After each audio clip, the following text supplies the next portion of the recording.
You've heard of the Everglades, Yellowstone National Park, the Central Amazon Jungle, and in Australia, the Great Barrier Reef and Kakadu. They're all on the United Nations Heritage Register, a list of world treasures which the UN thinks should be preserved at all costs. In 1985, the federal government recognised the Coorong and Lower Lakes, Lakes Alexandrina and Albert, under the UN Ramsar Convention, a list of internationally important wetlands. Now that listing is under threat.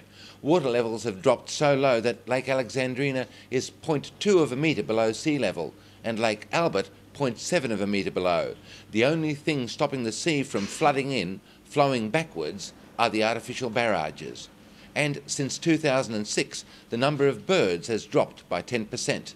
37 Coorong species are named in the Ramsar Convention.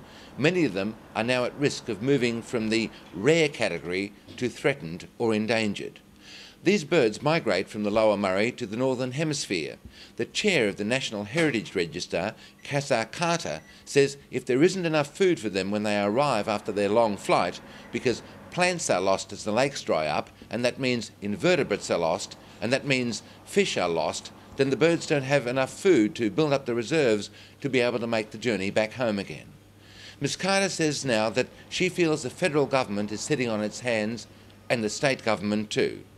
We sit here in Adelaide and argue about stormwater harvesting in Cheltenham and grape irrigation in the Riverland, and forget that what's happening in South Australia is not a state problem or even a national problem. It's a scandal of international proportions. And the rest of the world isn't going to blame the Gillard government or the Wran government. They're going to blame us, all of us.